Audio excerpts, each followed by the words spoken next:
தொலைக்காட்சி பெரு ரசிகர்களே, உங்கள் அனைவருக்கும் எமது உள்ளங்கனிந்த வணக்கம். நம்முடைய MBC தொலைக்காட்சி நிறுவனம் உங்களுக்காக வழங்கி இருக்கின்ற இன்றைய சிறப்பு நிகழ்ச்சியை காணுமாறு உங்கள் அனைவரையும் அன்புடனும் மகிழ்ச்சியுடனும் அழைக்கின்றோம். தேசிய பேச்சு தமிழ் திருநாளை முன்னிட்டு தமிழை பேசுவோம், அடையாளத்தை காப்போம் என்னும் நம்முடைய இன்றைய சிறப்பு நிகழ்ச்சியில் கலந்து கொள்கின்றவர்களை சந்திக்கலாம். வாருங்கள். தமிழ் பேசுவோர் ஒன்றியத்தின் தலைவர் உயர் திரு ஐயா சிவன் நாகப்பன் அவர்களை சந்திக்கலாம். வணக்கம் ஐயா. வணக்கம். தமிழ் பேசுவோர் ஒன்றியத்தின் துணை தலைவி அக்கா ஷாலினி வேலாயுதம் அவர்கள், வணக்கம். வணக்கம்.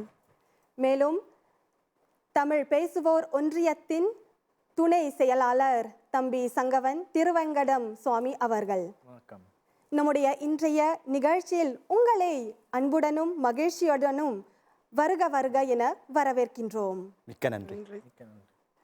ஐயா, நம்முடைய நாட்டில் நாங்கள் தமிழர்களாகிய வாழ்கின்றோம். மேலும் இந்த தேசிய பேச்சு தமிழ் நாளை முன்னிட்டு நாங்கள் பல விதமாக நாங்கள் சீரும் சிறப்புமாக இந்த நாளை கொண்டாட வேண்டும். ஆனால் ஏன் நாங்கள் இந்த நாளை கொண்டாட வேண்டும்? நம்முடைய வரலாற்றை பார்க்கும் பொழுது ஒரு காலகட்டத்தில், அதாவது 18ஆம் நூற்றாண்டில், அந்த காலத்தில் பிரெஞ்சுக்காரர்கள் ஆட்சி செய்த போது நம்முடைய தமிழ் மொழி வீட்டு மொழியாகவும் நாட்டு மொழியாகவும் தெருமொழியாகவும் ஏட்டு மொழியாகவும்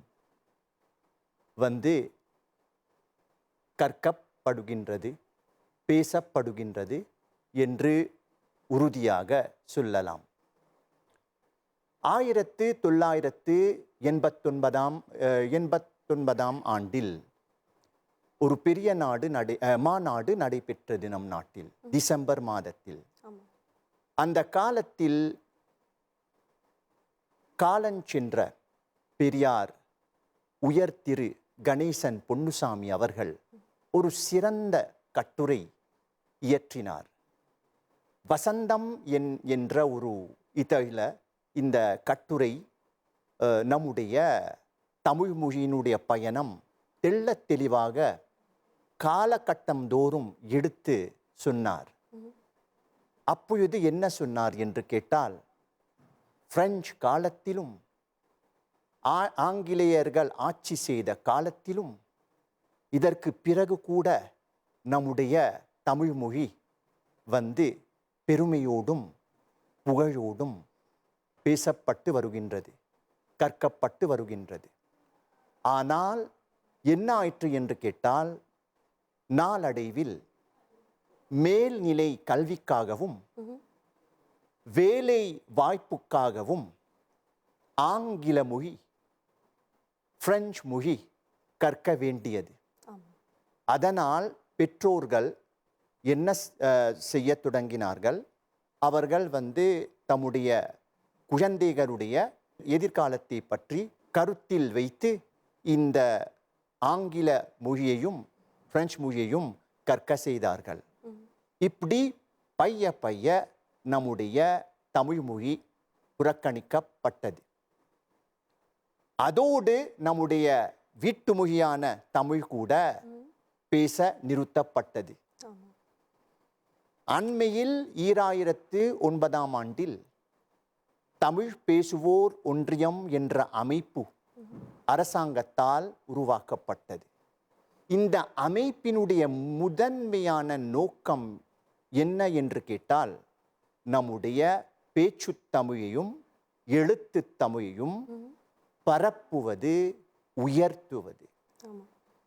இந்த நோக்கத்தோடு தான் இந்த தேசிய பேச்சு தமிழ் விழா நாங்கள் கொண்டாடுகின்றோம். ஏற்கனவே கடந்த 2 ஆண்டுகளில் மாணவர்கள் பலர் நம்முடைய பேச்சு தமிழை அடிப்படை நிலையில் கற்று வந்தார்கள்.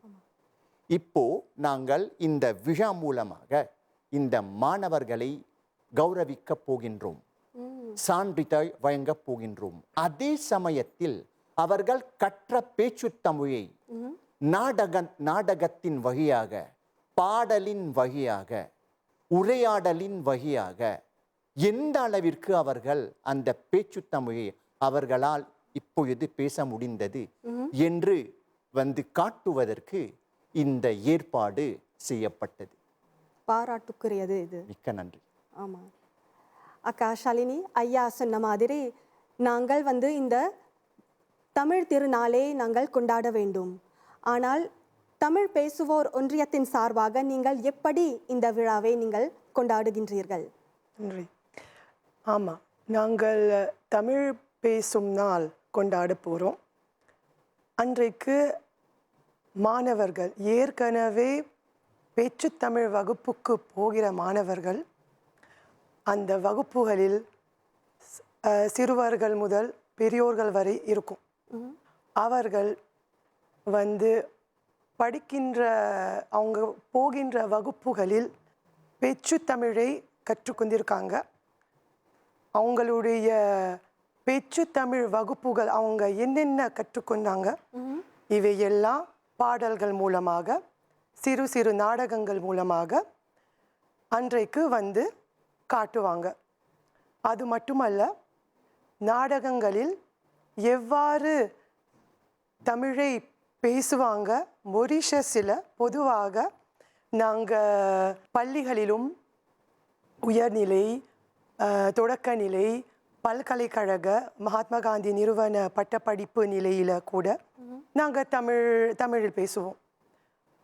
அது மட்டுமல்ல, இந்த கோயில்களிலும் நம்ம தமிழ் மாலை பள்ளிகளிலும் தமிழ் பேசுவோம். ஆனால் இவையெல்லாம் போதாது, நம்ம பேச்சுத்தமிழ் வகுப்புகளும் ரொம்ப ரொம்ப முக்கியம். அதனால் இந்த பேச்சுத்தமிழ் வகுப்புகள் மூலமாக மாணவர்கள் தமிழில் பேச கற்றுக்கொண்டாங்க. அவங்களுடைய திறன்களையும் காட்டுவதற்கு அன்றைக்கு அவங்க மேடையில் தயக்கமின்றி அவங்களை ஊக்குவிப்பதற்கு அவங்களை வர வைக்கிறோம். அன்றைக்கு நாங்கள் அவங்களை உட்கார்ந்து பார்த்து அவங்க என்னென்ன படித்தாங்க நாங்கள் பார்ப்போம். மிக நல்லது. மற்றும் இந்த நாளை நீங்கள் எங்கே மற்றும் எப்பொழுது கொண்டாடுவீர்கள்? இந்த பேச்சு தமிழ் நாளை நாங்கள் கைலாசத்தில் கொண்டாட போகிறோம்.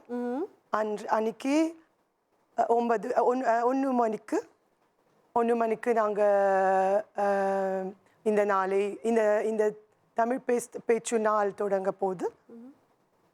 சரிங்க அக்கா. இவங்க சொன்ன மாதிரி சங்கவன், இந்த தேசிய பேச்சு தமிழ் நாள் நம்முடைய நாட்டில், மொரீஷியஸ் நாட்டில் முதன் முறையாக நாங்கள் கொண்டாட போவோம். மற்றும் இந்த நாளை கொண்டாடுவது ஒரு சாதாரண நாள் இல்லை. இந்த தமிழ் ஒரு மொழி மட்டுமல்ல, அது ஒரு பாரம்பரியம், ஒரு பண்பாடு, நம்முடைய ஒரு உயிர். நான் சொல்ல மாட்டேன் நம்முடைய உயிர், ஒரு அடையாளம் சொல்ல மாட்டேன், நம்முடைய அடையாளம். இந்த நாளை முன்னிட்டு தமிழ் பேசுவோர் ஒன்றியம் என்னென்ன நிகழ்ச்சிகளை தயாரிக்கின்றது? அனைவருக்கும் வணக்கம். மொரீஷியஸ் பேசுவோர் ஒன்றியம் சார்பாக உங்களை சந்திப்பதில் மிக மகிழ்ச்சி. நன்றி. 17ஆம் ஜனவரி இந்த மாதம் 1 மணிக்கு இந்த விழா தொடங்க போகுது. 4:30க்கு விழா முடியும். அப்போது இந்த விழாவில் தொடக்க நிகழ்ச்சி என்னவென்றால், நாங்கள் ஒரு தமிழ் தேசிய தமிழ் பாடல் பாடப்போகிறோம். அதுக்கப்புறம் குத்துவிளக்கு ஏற்றுவோம். இரண்டாவது நாங்கள் ஆட்டங்கள், அதாவது பரத ஆட்டம், நாட்டுப்புற ஆட்டங்கள் இதெல்லாம் இருக்கும். அதுக்கப்புறம் இசை நிகழ்ச்சிகள், மிக அழகான பாடல்களை மாணவர்களுடன் பாடுவார்கள். தமிழ் பேசவாடா என்ற அருமையான பாடலை மாணவர்களோடு பாடுவார்கள். அஹ், சிறிய நாடகங்கள் இருக்கும். அதுக்கப்புறம் இளைஞர் மற்றும் விளையாட்டுத்துறை அமைச்சர் மற்றும் கலாச்சார அமைச்சர் அவர்களின் உரையை நாங்கள் கேட்கலாம். அதற்கு பிறகு கௌரவ நிகழ்வு. அதில் என்னவென்றால், நம்முடைய தமிழ் மொழிக்கும் தமிழ் பேசுவோர் ஒன்றியத்துக்கும் பெரும் பங்காற்றிய முக்கிய நபர்களை கலைஞர்களும் கேடயங்கள் வழங்கி கௌரவிப்போம். அதற்கு பிறகு மக்களுடன் உரையாடல். அதாவது இறுதியில் பார்வையாளர்கள் அனைவரும் உற்சாகமாக பங்கேற்கும் வகையில் நாக்குப்பிழர்வு சவால்கள் மற்றும் பழமொழிகள் சார்ந்த போட்டிகள் நடைபெறும்.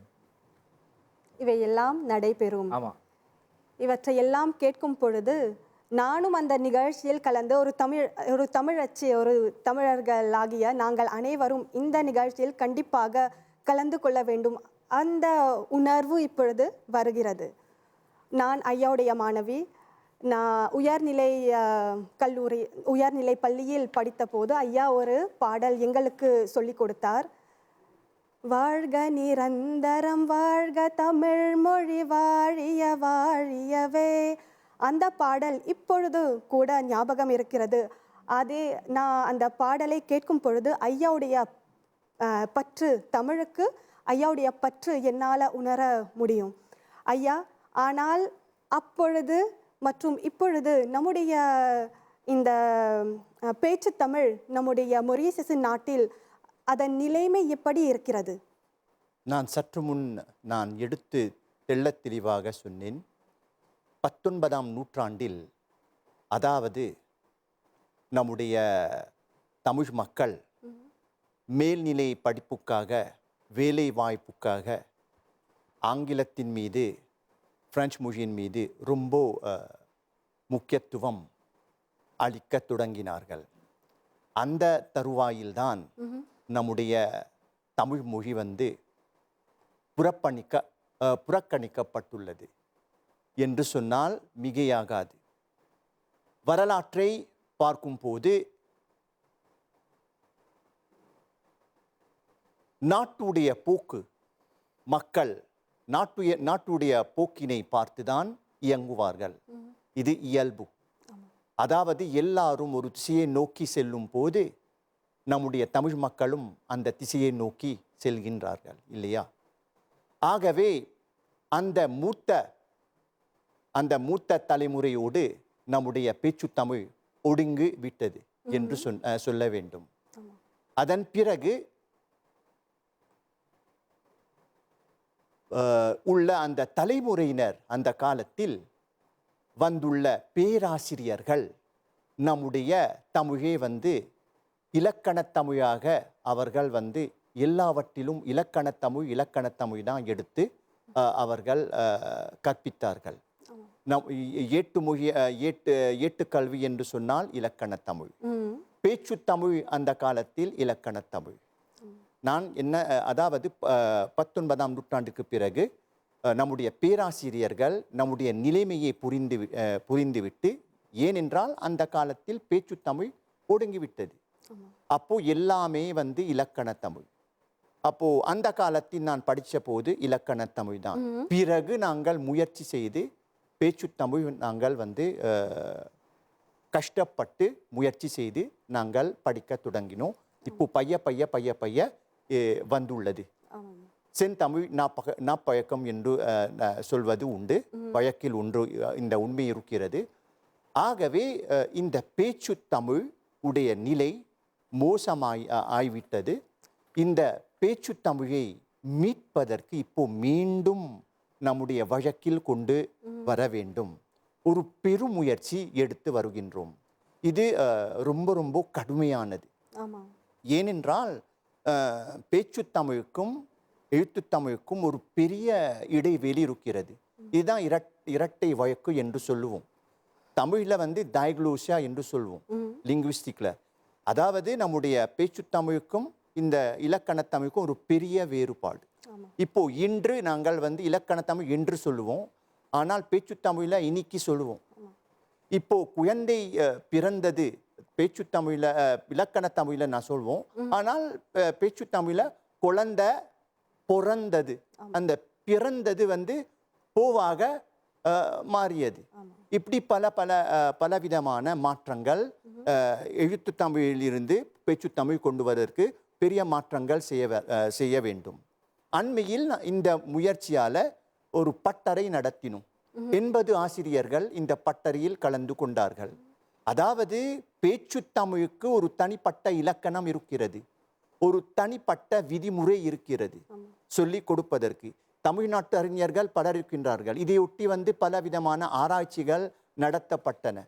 இந்த ஆராய்ச்சிகள் தான் வச்சு இந்த பட்டறை நாங்கள் நடத்தினோம். அந்த 2024 ஆண்டில் மே மாதத்தில் உயர் திரு பேராசிரியராக இருந்த மதிப்புக்குரிய முனைவர் முருகையன் நம் நாட்டுக்கு வந்து 3 நாட்களுக்கு ஒரு பட்டறை நடத்தினார். இப்படி நாங்கள் வந்து பைய முயற்சி செய்து நாங்கள் இந்த இழந்த இந்த பேச்சுத் தமிழை மீட்க வேண்டும். இதற்காக ஒரு தேசிய பேச்சுத் தமிழ் நாள் வைக்கின்றோம். அதாவது மக்களுக்கு நிறைய விஷயங்கள் தெரிந்து கொள்ள வேண்டும். ஒரு பேச்சுத் தமிழ் இருக்குது, சரி நாங்கள் இழந்தோம், ஆனால் கை கட்டி முயற்சி செய்யாமல் இருக்க முடியாது.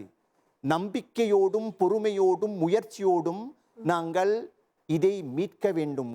ஒருமித்த கருத்தோடும் ஒற்றுமையோடும் உற்சாகத்தோடும் பெருமுயற்சியோடும் நாங்கள் கண்டிப்பாக இந்த பைய நாங்கள் இந்த அறிஞர்களுடைய உதவியால் பைய நாங்கள் கொண்டு வருவோம். எடுத்துக்காட்டாக ஒரு நபருக்கு ஒரு 100 தொடர்கள் பேச்சு தமிழ் தெரிந்தால் எப்படி சிறப்பாக இருக்கு. இதுதான் நம்முடைய முயற்சி. நம்முடைய பேராசிரியர்கள் மீது எந்த தப்பும் இல்லை. அவர்களுக்கு அந்த காலத்தில் நம்முடைய சூழலுக்கு ஏற்ப இந்த இலக்கண தமிழ் வந்து தம்முடைய கல்வி திட்டத்தில் போட்டார்கள். எல்லாரும் பெருமுயற்சி எடுத்தார்கள். இது போற்றத்தக்க வேண்டியது. நம்முடைய பேராசிரியர்கள் பலவிதமான முயற்சிகள் எடுத்து வந்தார்கள். புரியுதா? நம்முடைய நிலைமையை புரிந்து அவர்கள் இப்படிப்பட்ட ஒரு ஒரு ஒரு கல்வி திட்டம் அவர்கள் தயாரித்து கொண்டார்கள். ஆக தமிழ் பேசுவோருண்டியம் என்ற அமைப்பு இந்த அமைப்புக்கும் பேச்சு தமிழுக்கும் ஒரு நெருங்கிய தொடர்பு இருக்கிறது. ஆகவே இந்த பேச்சு தமிழ் வந்து உயிர்ப்பிப்பதற்கு நாங்கள் பெரும் முயற்சிகள் எடுத்து வருகின்றோம். உங்களுடைய முயற்சிகள் பெற்றோர்களுக்கு காட்ட வேண்டும். கண்டிப்பா. ஏனென்றால் இப்பொழுது நம்முடைய இன்றைய நிலைமையில் பெற்றோர் தான் வந்து நம்முடைய குழந்தை, நம்முடைய மாணவர்கள் சரி தமிழ் ஏன் படிக்கணும், 9ஆம் தரத்து போதும், ஏன் படிக்கணும், ஆங்கிலம் படிக்கலாம் அல்லது கம்ப்யூட்டர் சயின்ஸ் படிக்கலாம் அப்படி சொல்லுவார்கள் இல்லையா? தெரியுமா, ஒரு உண்மை இருக்கிறது. நான் என்ன சொன்ன அந்த உலக போக்கு நம்முடைய நிலைமை பாருங்க. பல பேர் என்ன நினைக்கின்றார்கள், என்னுடைய குழந்தை வந்து தமிழை படிக்க செய்தால் என்ன எதிர்காலம் இருக்கிறது, என்ன எதிர்காலம் இருக்கிறது? ஒரு கணிதத்துறைக்கு போனால், ஆங்கிலத்துறைக்கு போனால், பிரெஞ்சு துறைக்கு போனால், கணக்கு துறைக்கு போனால், ஆங்கில இலக்கிய துறைக்கு போனால், சட்டத்துறைக்கு போனால் அங்கே ஒளிபயமான எதிர்காலம் இருக்கு. ஆனால் இங்கே வந்து நான் சும்மா தமிழை வந்து இளங்கலை பட்டம் வரை அல்லது முதுகலை வரை படித்து போனால் அதன் பிறகு என்ன விளைவு, என்ன பயன் கிடைக்கும்? தமிழ் ஆசிரியர் ஒழிய என்ன இருக்குது, என்ன வேலை, என்ன பணி ஆற்றலாம்? அதற்காக வந்து பெற்றோர்கள் இதெல்லாம் மனதில் வைத்து அவர்களுடைய குழந்தைகளை வந்து ஒரு வேறு திசையை நோக்க செய்கின்றார்கள். ஏன்னா நான் சொன்ன மாதிரி தமிழ் வந்து நம்முடைய அடையாளம், அது குழந்தைகளுக்கு நாங்கள் சொல்லி தர வேண்டும். கண்டிப்பா கண்டிப்பா. ஏன்னா ஆசிரியர்களாகிய நீங்களும் நானும் சேர்ந்து எல்லாரும் சேர்ந்து வந்து இந்த திருப்பணி செய்ய வேண்டும். மற்றும் அக்காஷாலினி, நம்முடைய தமிழ் மொழி எவ்வளவு தொன்மையான மொழி, எவ்வளவு அழகான மொழி. ஏனென்றால் நம்முடைய கவிஞர்கள் பாரதியார் இருந்தாலும் சரி, பாரதிதாசன் இருந்தாலும் சரி, எவ்வளவு அழகிய அழகிய கவிதைகளை அவர்கள் எழுதி நம்முடைய தமிழ் மொழி மீது எழுதி இருக்கின்றார்கள். பாரதியார் வந்து செந்தமிழ் நாதெனும் போதினிலே இன்பத்தேன் வந்து பாயுது நம்முடைய காதினிலே அப்படி எழுதி இருக்கின்றார். இந்த தொன்மையான மொழியை வந்து உயிர்ப்பிக்க என்னென்ன முயற்சிகள் உயிர்ப்பிக்க முயற்சிகள் யாவை? இதை பற்றி சொல்லும் முன்பு நான் தமிழ் பேச்சுத்தமிழ் நிலை பற்றி மொரிஷஸில் பேச்சுத்தமிழ் நிலை எப்படி இருக்குது அது பற்றி சொல்ல விரும்புகிறேன். முன்னாடி நம்ம முன்னோர்கள் தமிழ்நாட்டிலிருந்து மொரிஷஸுக்கு வந்தாங்க. அவங்க முன்னாடி தமிழில் தான் பேசினாங்க. ஐயா சொன்ன மாதிரி ஆங்கிலம் கலந்து ஃப்ரெஞ்சு கலந்து பேசினாங்க. ஆனால் காலம் போக போக அந்த தமிழ் கொஞ்சம் எப்படி சொல்கிறது ஆங்கிலத்தோடு சேர்த்து வந்துச்சு. அப்போது வேலைக்காகவும் மேல் படிப்புக்காகவும் நாட்டு விட்டு போயிட்டாங்க. சில பேர் திரும்பி வந்தாங்க. ஆனால் இன்னும் இக்காலத்தில் சில குடும்பங்களில் தமிழ் குடும்பங்களில் தமிழில் தான் பேசுவாங்க, தமிழில் பேசி பழகுவாங்க. அது மட்டுமல்ல, நானும் சொன்ன மாதிரி பள்ளிகளிலும் தமிழ் வகுப்புகளிலும் அவங்க தமிழில் பேச முயற்சி செய்கிறாங்க. சில மாணவர்கள் சிலருக்கு அவ்வளோ புரியாது. ஆனால் கலந்து பேசி அவங்களை ஊக்குவிக்கணும். அப்போதான் காலம் போக போக முழுமையாக தமிழை உரையாடலாம். இது ஒன்று.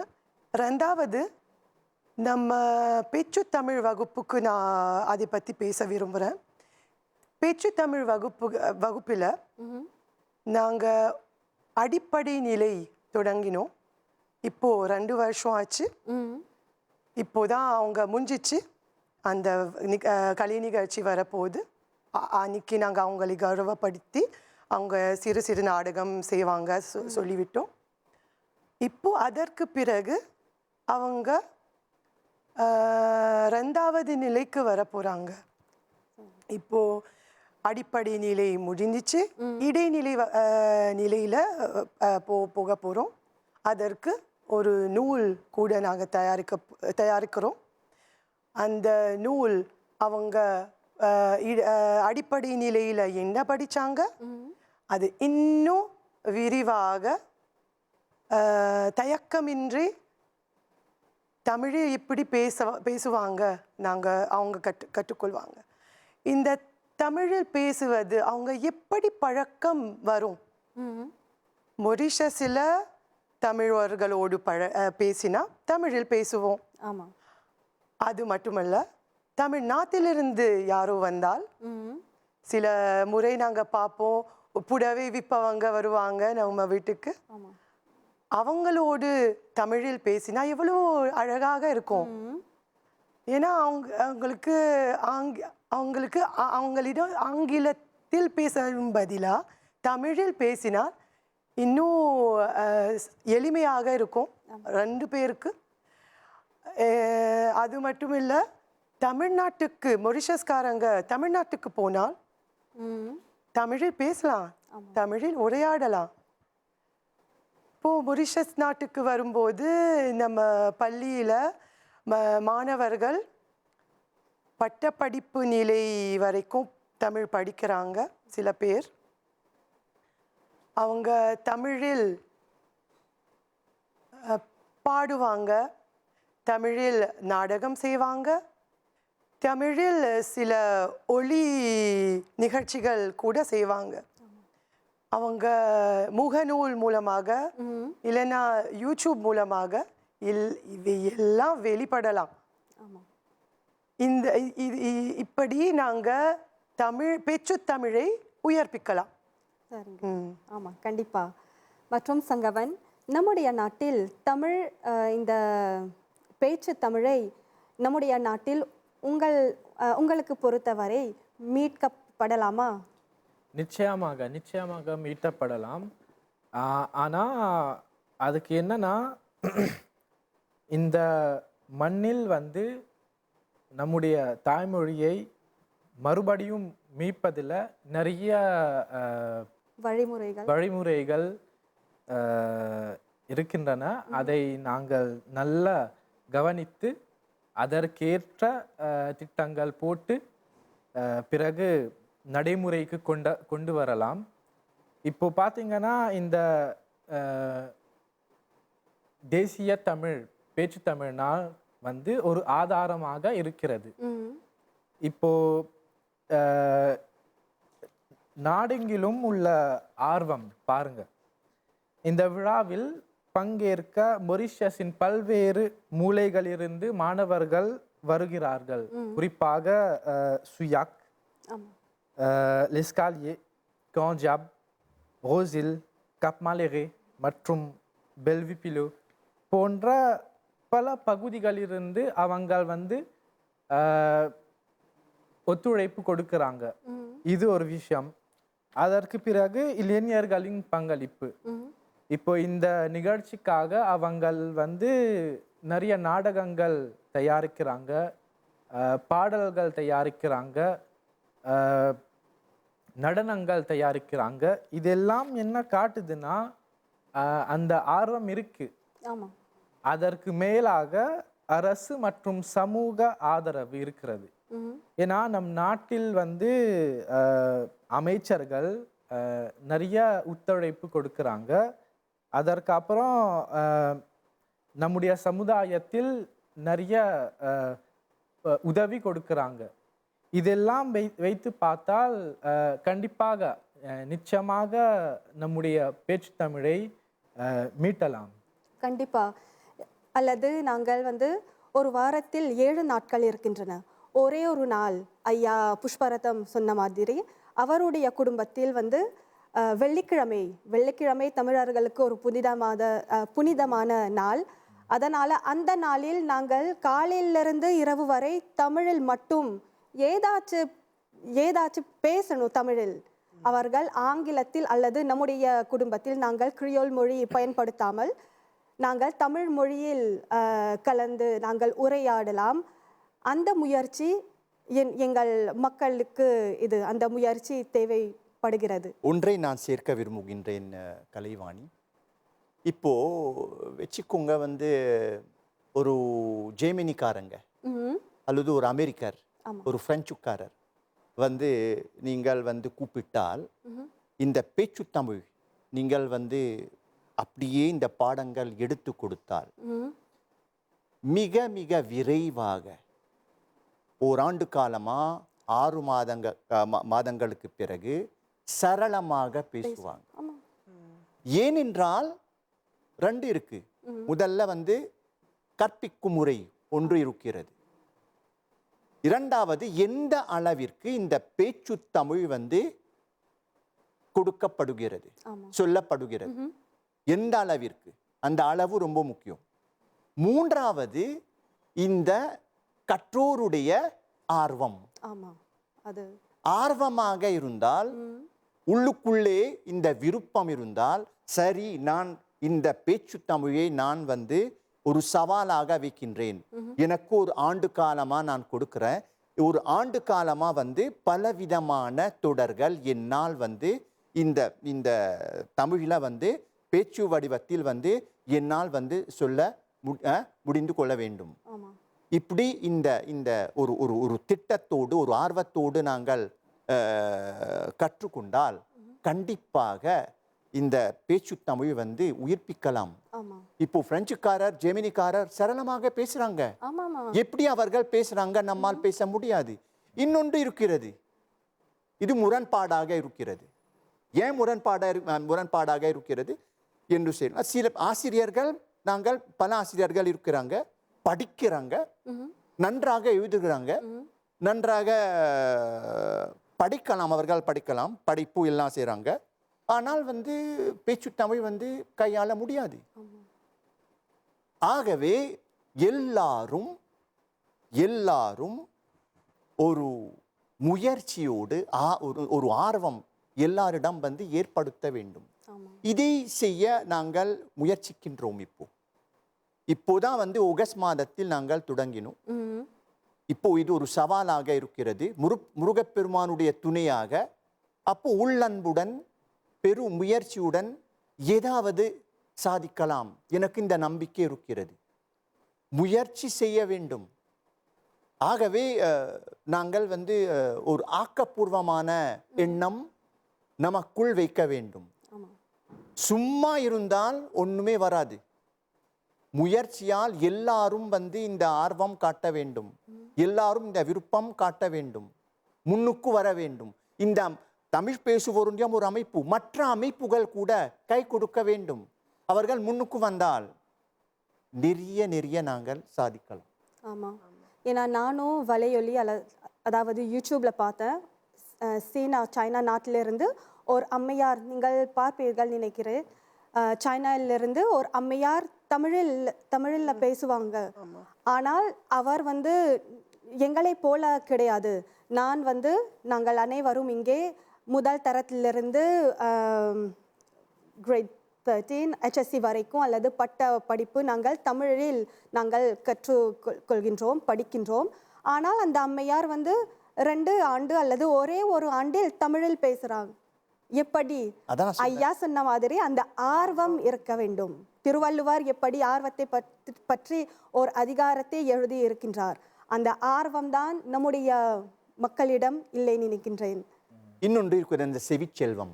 ஆமா, கேட்டு கேட்டு கேட்டு கேட்டு நாங்கள் பதிவு செஞ்சு ஒரு தொடர் கேட்டு பலமுறையாவது கேட்டு இதை பழகி பழகி பழகி கண்டிப்பா இது அப்போ நடைமுறைக்கு கொண்டு வரணும்.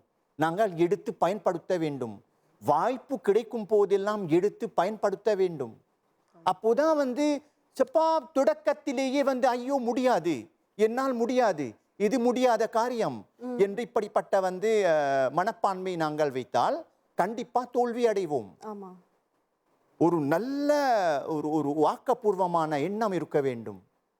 இந்த எண்ணத்தோடு, இந்த நோக்கத்தோடு, ஆர்வத்தோடு கண்டிப்பா சாதிப்போம்.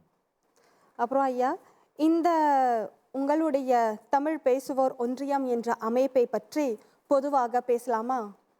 முதலில் தமிழ் பேசுவோர் ஒன்றியம் 2009ஆம் ஆண்டில் அரசாங்கத்தால் ஒரு சட்டத்தின் கீழ் உருவாக்கப்பட்டது.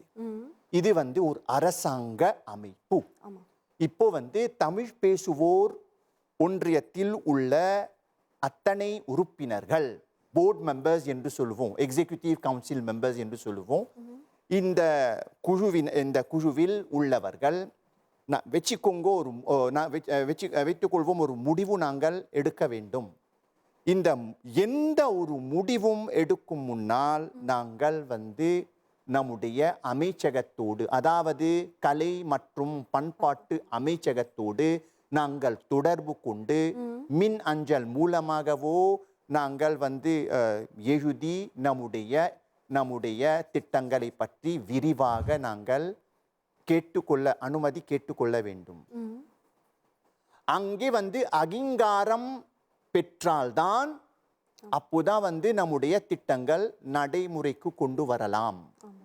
ஆகவே எல்லாமே நம்முடைய கையில இல்லை. பலவிதமான திட்டங்கள் நாங்கள் இடலாம். ஆனால் இந்த திட்டங்கள் அனைத்தையும் எடுத்து அங்கே அனுப்ப வேண்டும்.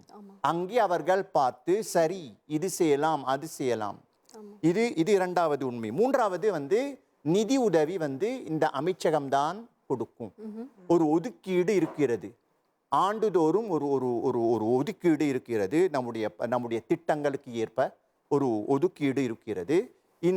இந்த தொகையில்தான் எல்லாருடைய சம்பளம், எல்லா திட்டங்களுக்கு இந்த தொகையை நாங்கள் எடுத்து செலவு செய்ய வேண்டும். ஆகவே ரொம்ப விழிப்பாக நாங்கள் இருக்க வேண்டும்.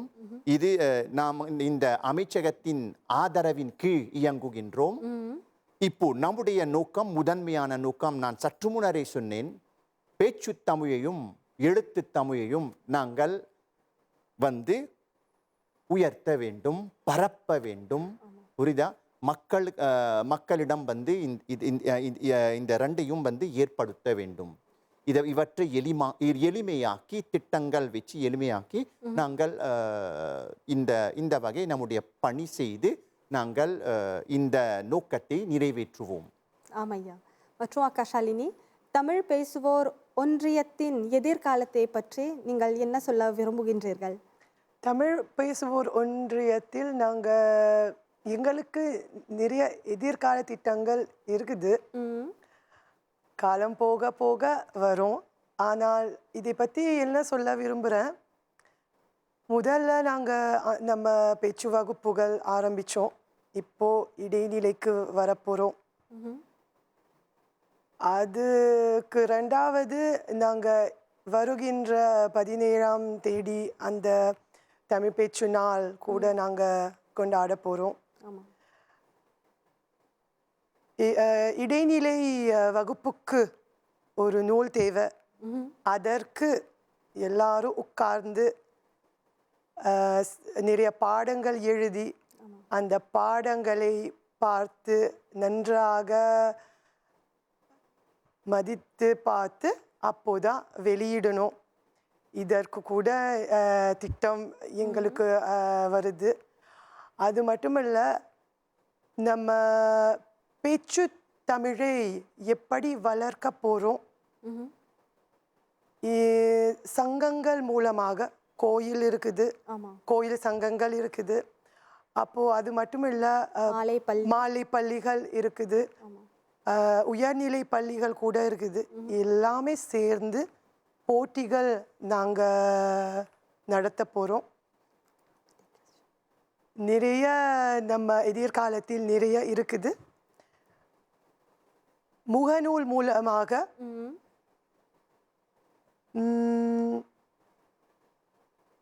தினமும் இல்லை, அடிக்கடி அது பேச்சு தமிழை பற்றி சில ஒலிகள் நாங்கள் வெளியிட போகிறோம். அது மட்டும் இல்லை, இன்னும் இருக்குது. ஆனால் காலம் போக போக எங்களுக்கு தெரிய வரும். ஆமாம். அப்புறம் இது அந்த சமூக வலைத்தளங்களில் நீங்கள் செய்தால் ரொம்ப நல்லா இருக்குது. ஏன்னா இப்பொழுது இளைஞர்கள், பெரும்பாலும் இளைஞர்கள் இல்லை, நம்முடைய முதியவர்கள் கூட, நம்முடைய குழந்தைகள் எல்லாரும் வந்து அந்த இளைய தளத்தில் இருக்கின்றார்கள்.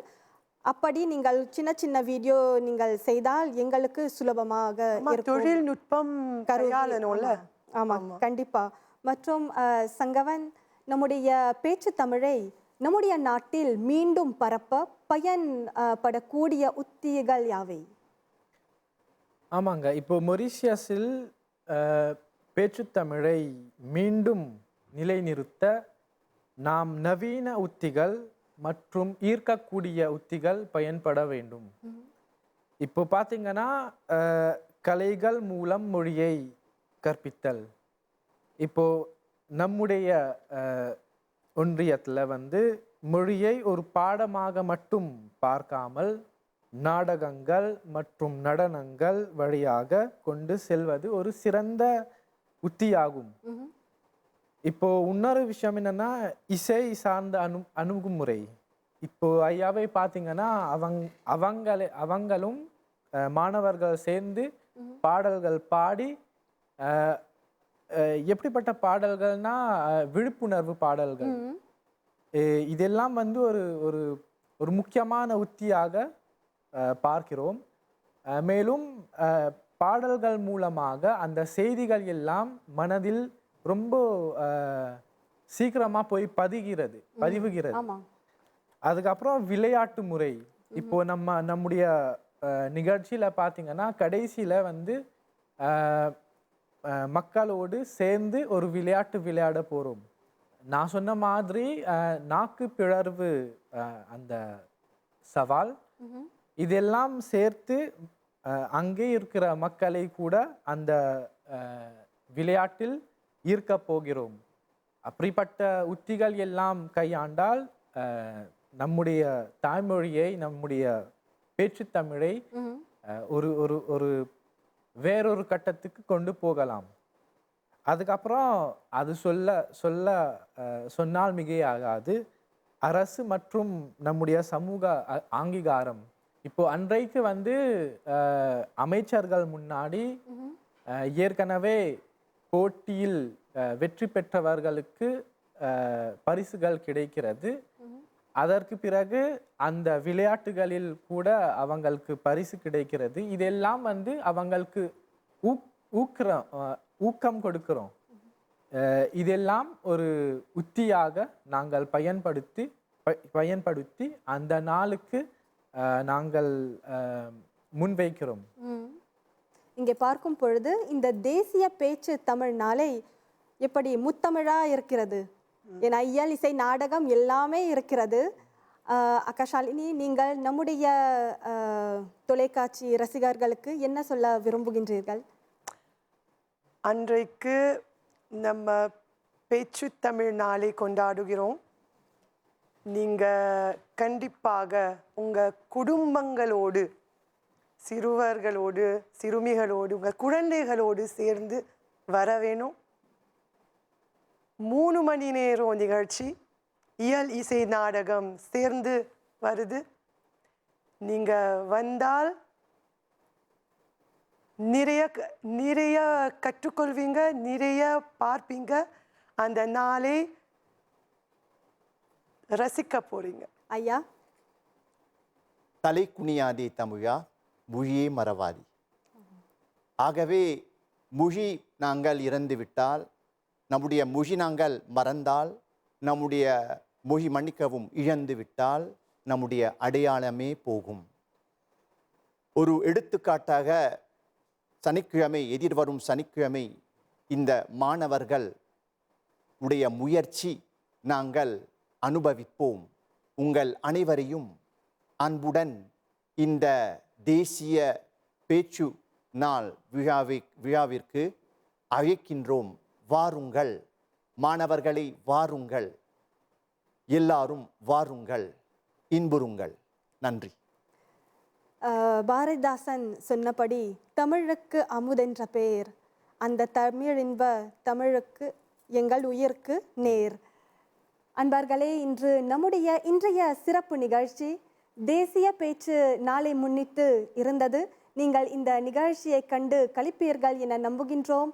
அனைவருக்கும் நன்றி, வணக்கம். தமிழ் மொழி வாழ்க.